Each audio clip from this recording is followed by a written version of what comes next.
Assalamu alaikum and adab. Welcome you all here.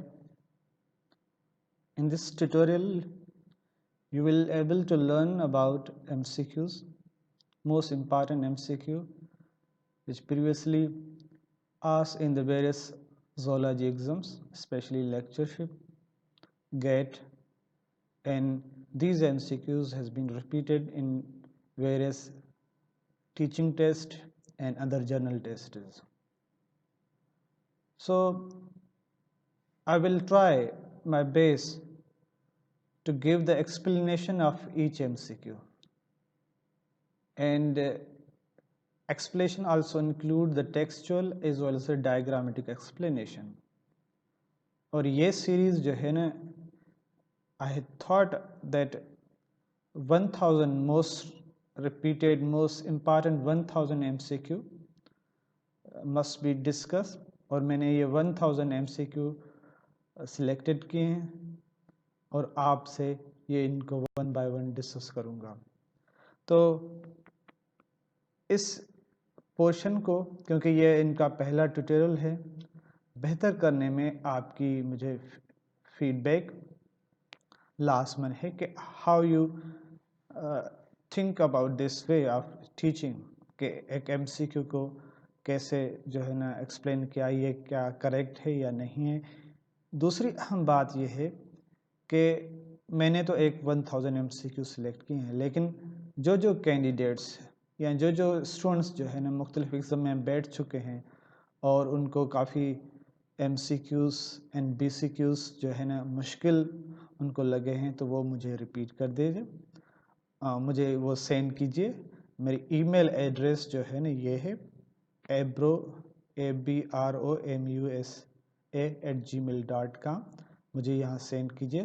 तो मैं कोशिश करूँगा कि आपकी ये MCQ जो है ना नेक्स्ट लेक्चर में या इसके जब ये मेरी सीरीज़ कंप्लीट होगी तो उसमें एडजस्ट कर सकूँ। तो फीडबैक इज़ वेरी मस्ट। और ये मैंने जो ट्यूटोरियल्स शुरू किया है, काफ़ी स्टूडेंट के जो है ना उन्होंने मुझे सजेस्ट किया था, रिकमेंडेड किया था कि उनको जो है ना ईजी वे से मुख्तलिफ सवाल जो कॉमनली पाए जाते हैं, क्योंकि अक्सर एग्ज़ाम में जो है ना 40 to 45% जो सवाल होते हैं वो रिपीटेड होते हैं।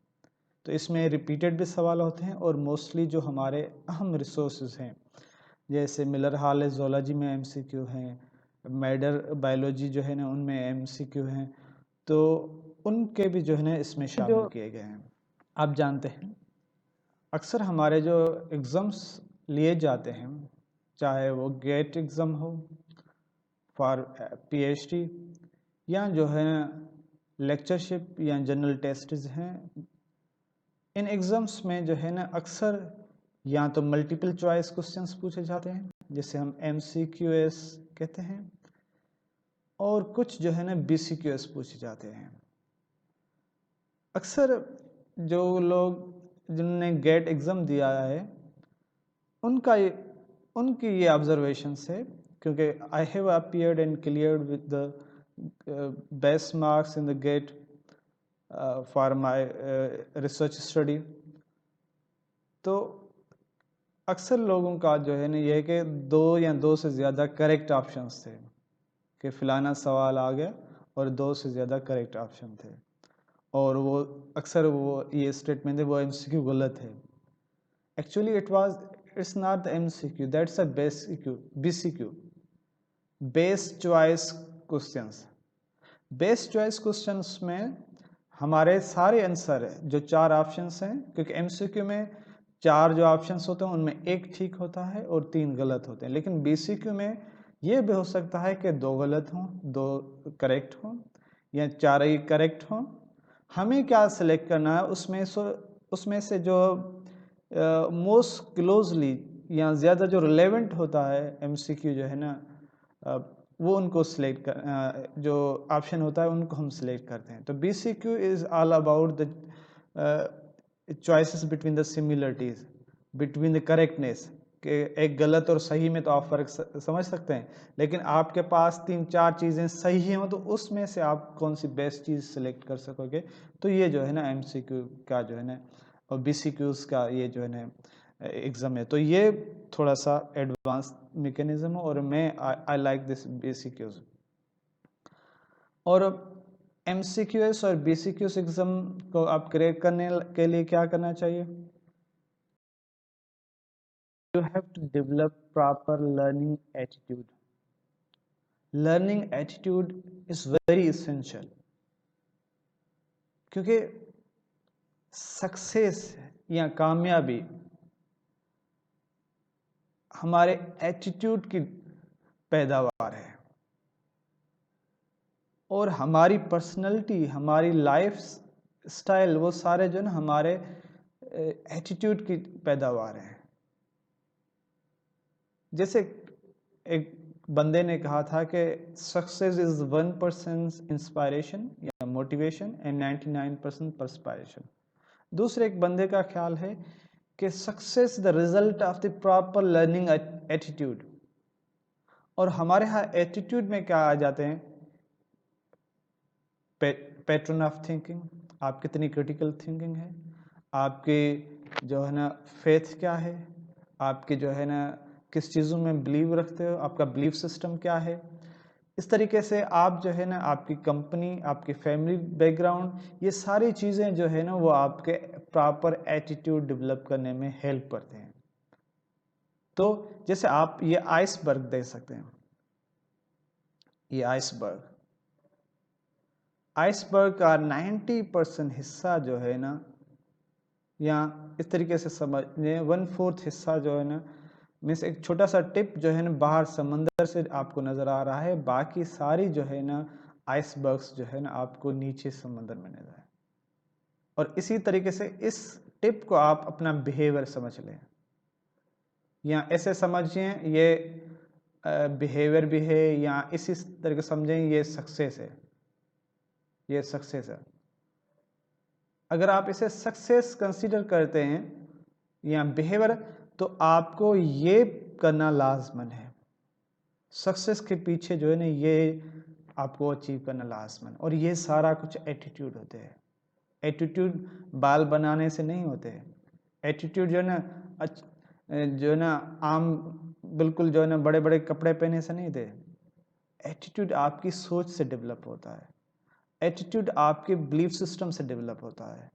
तो learning aptitude is very essential, और लर्निंग एप्टीट्यूड आप जब डेवलप कर लेंगे तो आप जो है ना अपने ज़िंदगी के गोल सेटिंग में जाएंगे, और हर चीज़ के गोल सेटिंग है। जैसे मैंने ये क्लास स्टार्ट किया है ना, तो मैं भी आपसे ये कहूँगा please try to set a goals कि मुझे ये करना है और मुझे जो है ना इस एग्ज़ाम को क्रैक करना है। और फिर आप once you set the goals, then now try to think about ways and means of cracking the goals.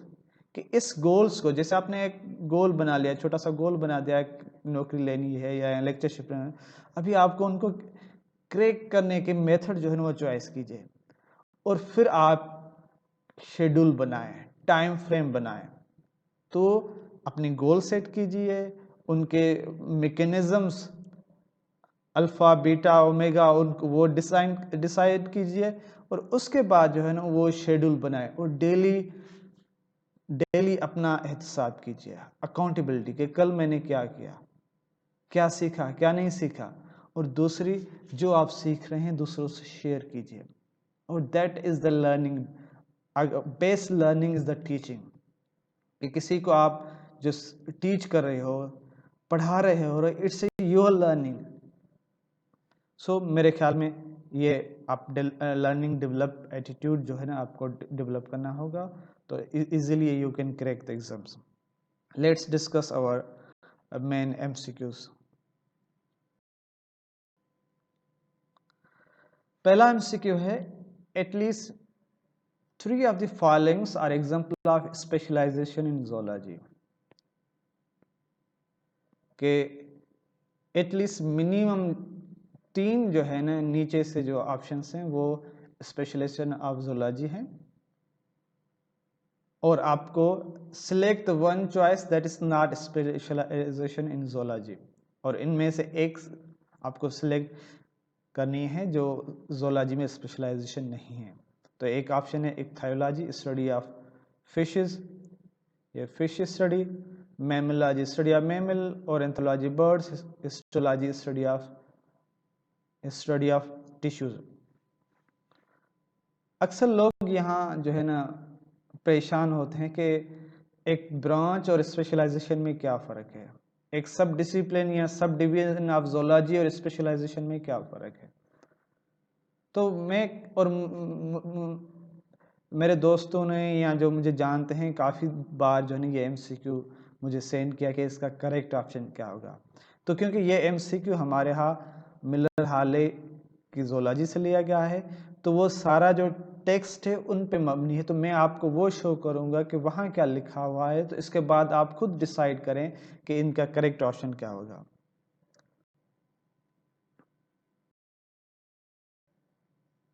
Okay, so ये example of specialization in zoology, या जिसे सब डिसिप्लिन्स भी कहते हैं, और ये सब डिसिप्लिन स्ट्रक्चर, फंक्शन और इकोलॉजिकल पर्सपेक्टिव से है कि anatomy, cytology, comparative genome in bioinformatics, ecology, embryology, genetic, histology. आप देख रहे हैं कि histology is a part of this category, means it's also specialisation, molecular biology, parasitology, physiology और सिस्टमैटिक्स। और दूसरी जो हमारी स्पेशलाइजेशन है वो based on the taxonomic category हैं, तो टेक्सोनॉमिक स्पेशलाइजेशन, लेकिन उनकी स्टडी हम एक टेक्सॉन, एक ग्रुप को स्टडी करने के लिए यूज़ करते हैं। यहाँ वो है जैसे entomology, study of insect, herpetology, study of amphibian and reptiles, ichthyology, study of fishes, mammalogy, study of mammals, और एंथोलॉजी, स्टडी ऑफ बर्ड्स, और प्रोटोजोलॉजी, स्टडी ऑफ प्रोटोजोन्स। तो मीन्स जो ऑप्शंस में ये तीनों दिए गए थे, ichthyology, study of fishes, mammalogy, study of mammals, और एंथोलॉजी, स्टडी ऑफ बर्ड्स, और ये चौथा ऑप्शन था हिस्टोलॉजी, स्टडी ऑफ टिश्यू। तो मीन्स ये सारे जो है ना दोनों जो है जो मैंने कैटेगरीज की हैं, एक वो स्पेशलाइजेशन जो बेस्ड ऑन स्ट्रक्चर, फंक्शन और इकोलॉजी, और दूसरी जो स्पेशलाइजेशन है वो based on the taxonomic category. लेकिन दोनों क्या हैं, दोनों ये कैटेगरीज क्या हैं, स्पेशलाइजेशन हैं। तो let's now go to our MCQ के उसका सही ऑप्शन क्या होगा। तो इक्थायोलॉजी ये भी स्पेशलाइजेशन है, मैमोलॉजी ये भी स्पेशलाइजेशन है, और एंथोलॉजी ये भी स्पेशलाइजेशन है, एंड हिस्टोलॉजी ये भी स्पेशलाइजेशन है। तो correct option is all of अबो, ये सारी स्पेशलाइजेशन है। हाँ, अगर ये एमसीक्यू इसी तरीके से हो कि at least 3 of the following are specialization based on the taxon group, select one choice that is not specialization based on the taxonomic group, तो फिर इनका डी जो है ना हिस्टोलॉजी करेक्ट होता है। टेक्सोनिक ग्रुप कोई स्पेसिफिक, यहाँ जनरल बात कर रहा है, तो ये ऑल ऑप्शंस आर करेक्ट।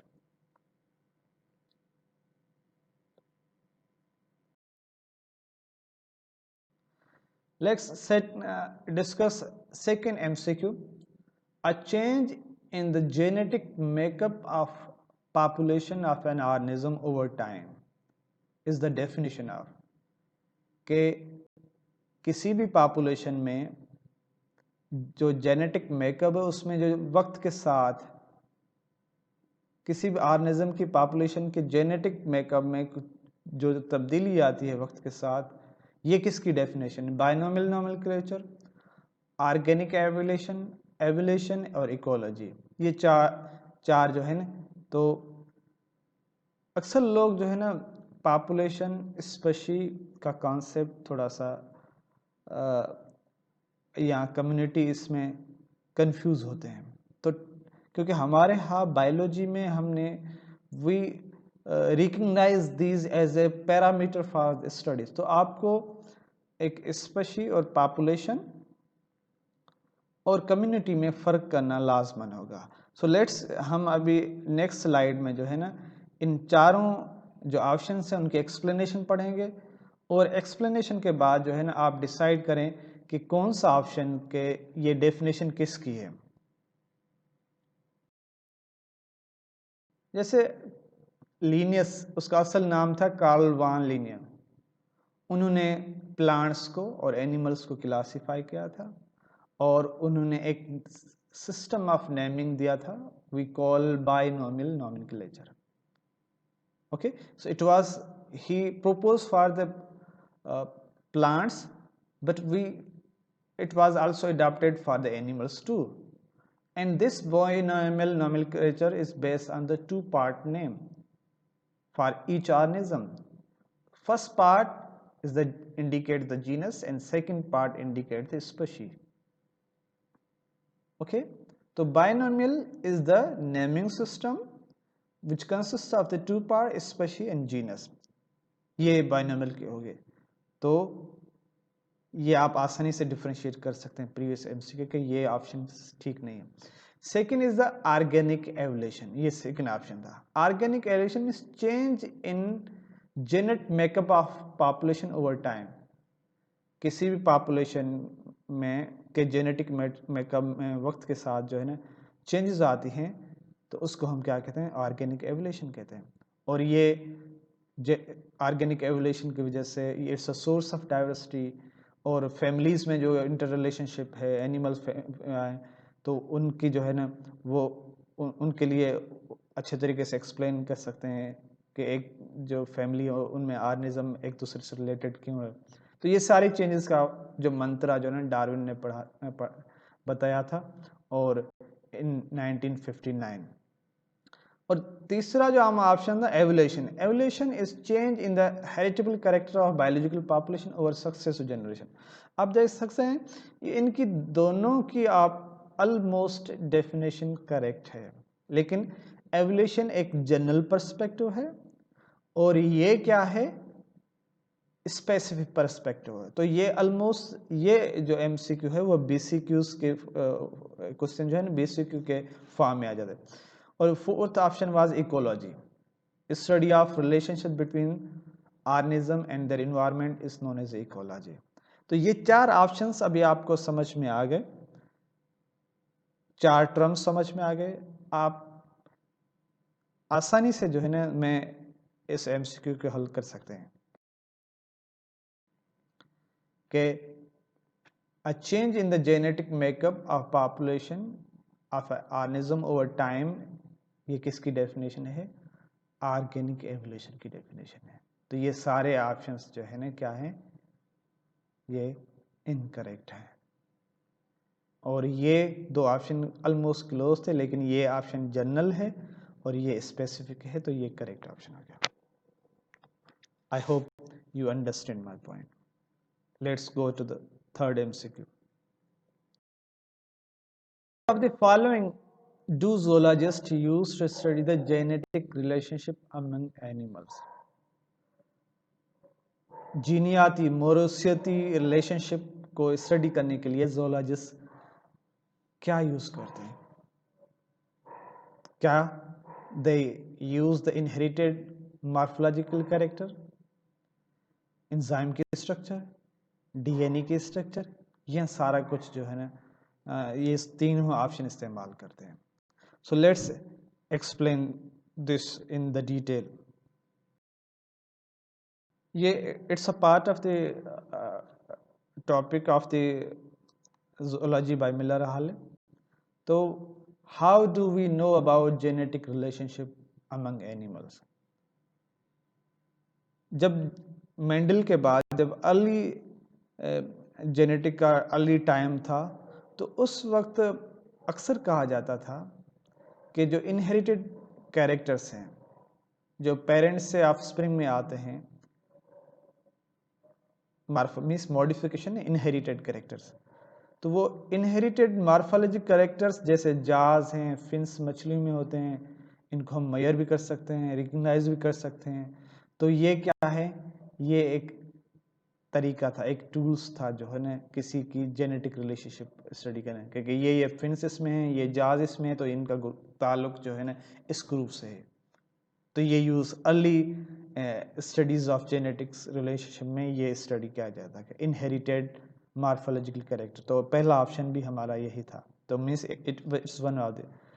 लेकिन मॉलिक्यूलर बायोलॉजिकल टेक्निक्स जो है ना जब प्रपोज हुई या उनको तकवीत मिली, देन जोलॉजिस्ट थॉट दैट कि जो वेरिएशंस हैं इवन स्पीशीज में, जीनस में, वो हम एनालाइज करते हैं series of enzymes, we call these allo enzymes.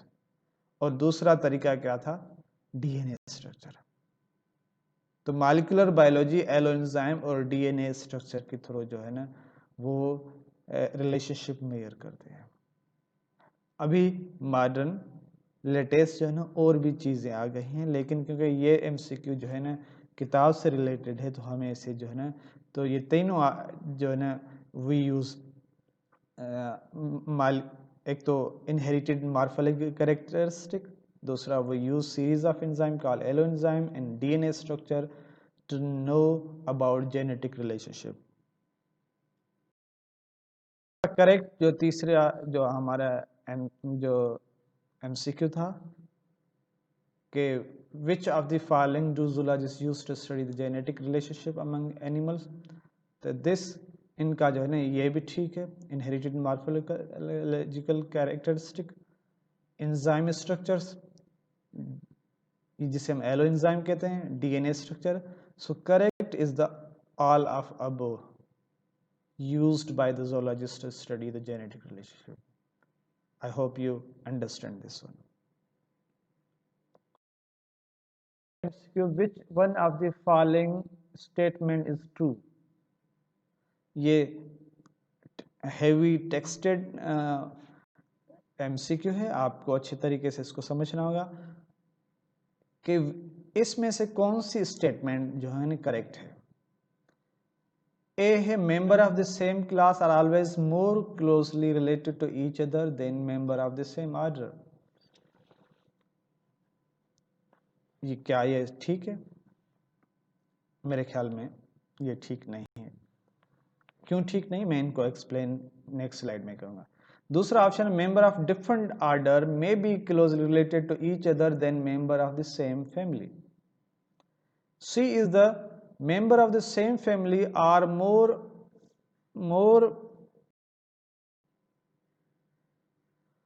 so C option, member of same family are more closely related to each other than member of the different orders, or D option, a member of the same order are always more closely related to each other than member of the same class.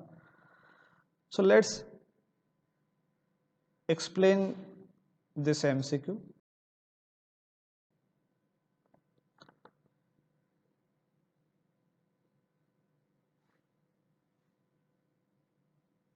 ये थोड़ी सी explanation है, मैं आपको आसानी से इसको आप समझ जाएंगे तो अब वो MCQ आसानी से समझेंगे।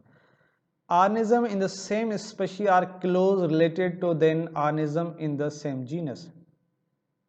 मीन्स इस कैटेगरी में जो ऑर्गेनिज्म हैं सारे वो एक दूसरे से रिलेटेड होते हैं as compare to this one. Okay, और इस जीनस में जो ऑर्गेनिज्म होंगे वो सारे जो है ना एक दूसरे से क्लोज रिलेटेड होंगे as compare to the family, और फैमिली में जो सारे ऑर्गेनिज्म होंगे वो एक दूसरे से सिमिलर होंगे एक as compare to the order.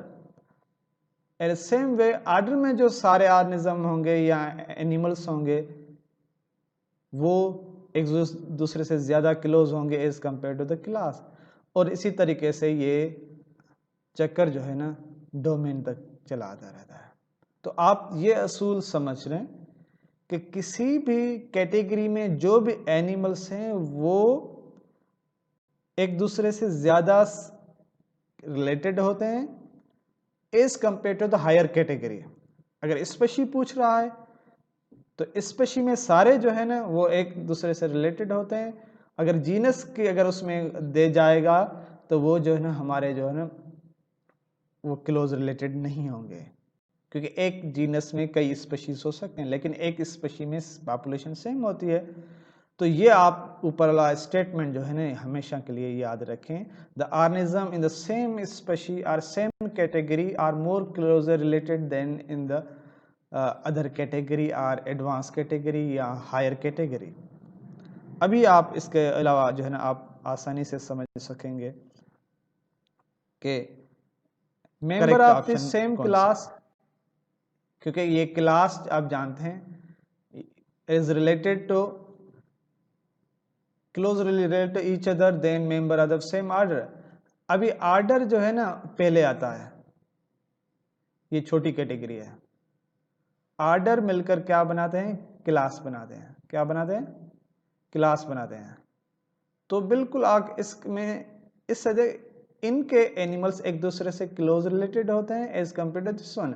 तो ये इनके जो है ना बिल्कुल ये ऑप्शन जो है ना हमारा गलत है। B option member of different order, इसमें डिफरेंट ऑर्डर आ गए और ये नीचे की कैटेगरी फैमिली की, क्योंकि ऑर्डर के नीचे क्या होता है? वो फैमिली होती है। ये नीचे की कैटेगरी के बात कर रहा है तो बिल्कुल ये ऑप्शन गलत है, क्योंकि सेम कैटेगरी और आपको हायर जाना है। और सी लिखा है member of the same family are most closely related to the, बिल्कुल related to the each other than the member the different. अगर इसी फैमिली में फॉर ये फैमिली है, इसमें जो भी रिलेटेड होंगे, जो भी ऑर्गेनिज्म होंगे वो एक दूसरे से ज्यादा रिलेटेड होंगे as compare to the different order. बिल्कुल ये करेक्ट ऑप्शन जो है सी है और डी इस तरीके से जो है इनकरेक्ट ऑप्शन है। तो ये जो है ना आप इस एमसीक्यू मेरे ख्याल में आपको समझ में आएगा। 4 एमसीक्यू का जो है ना करेक्ट ऑप्शन सी है।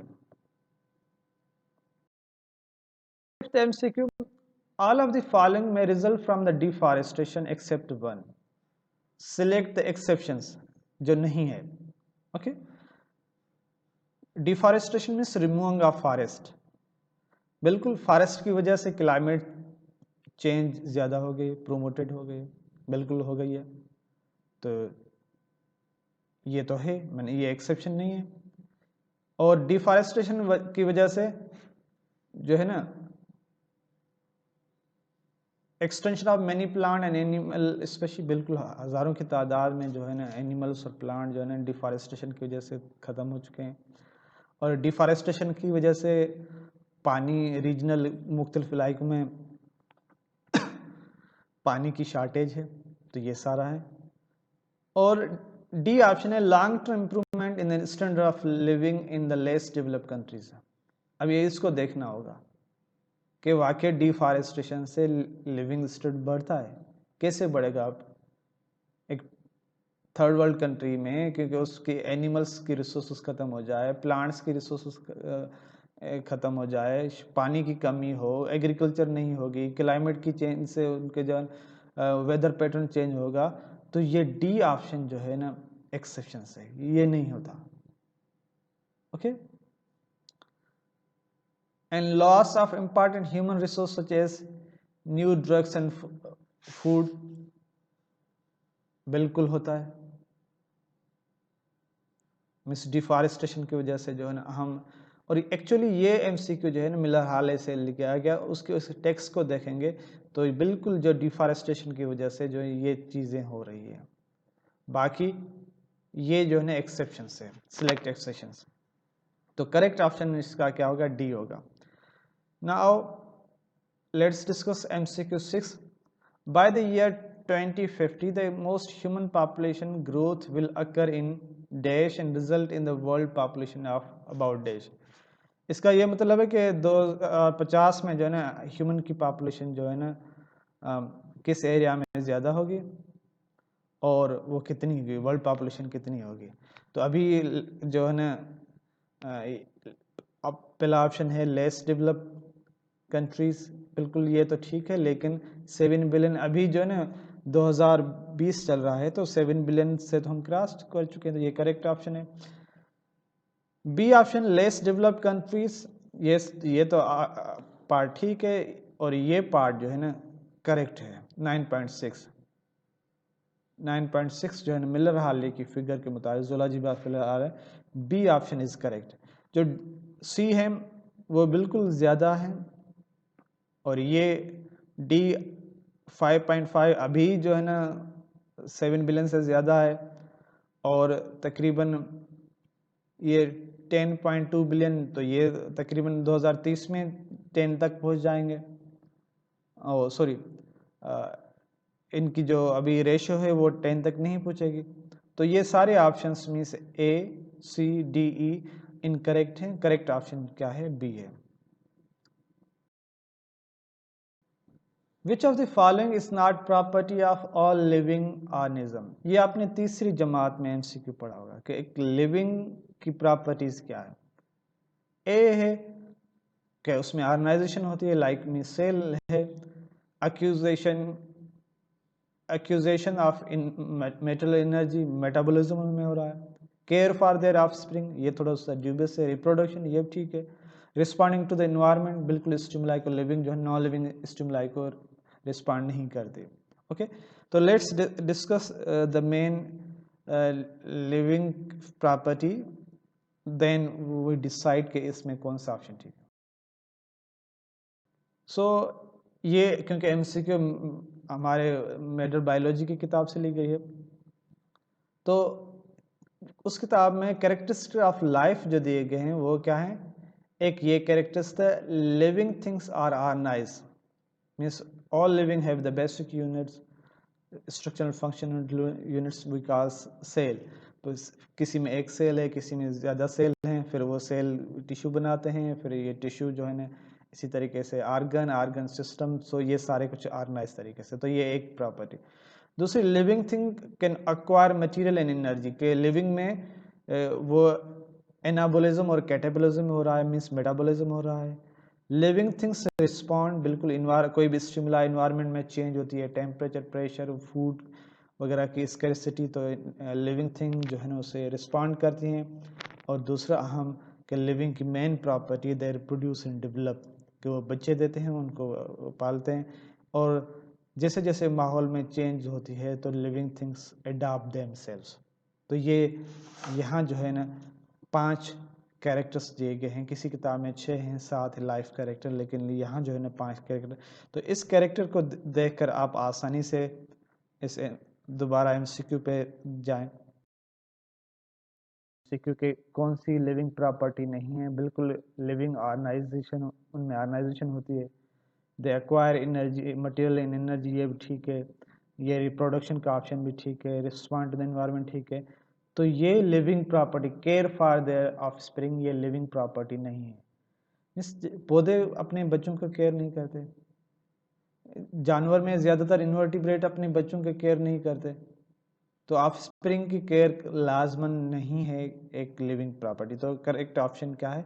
सी है।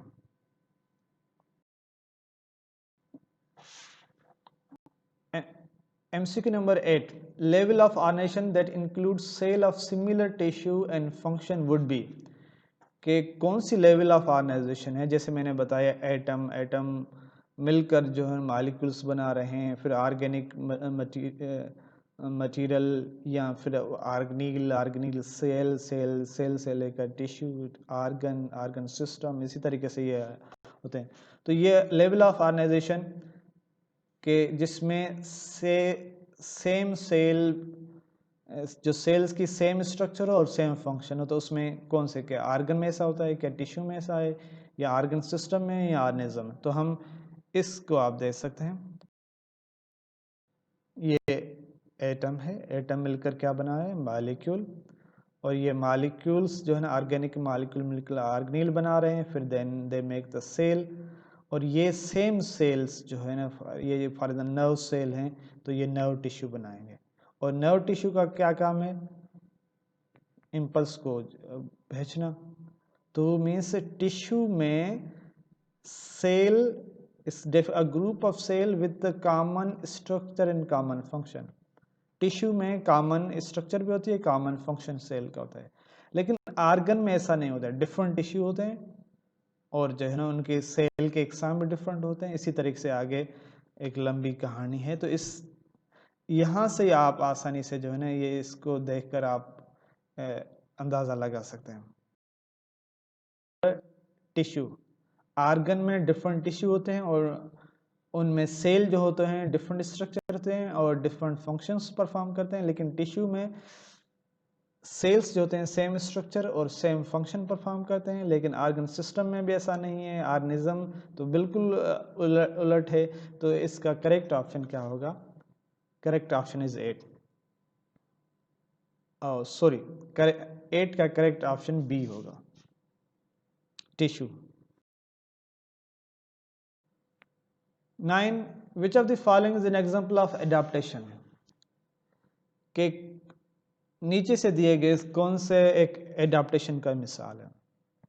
A, in a very wet year, some plant grow unusually tall stalk in some large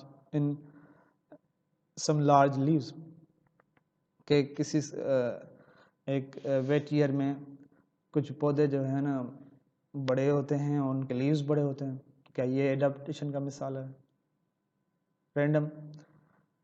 B है कि over million of year, million साल के बाद या time frame, the eyes of cave salamander lose their function.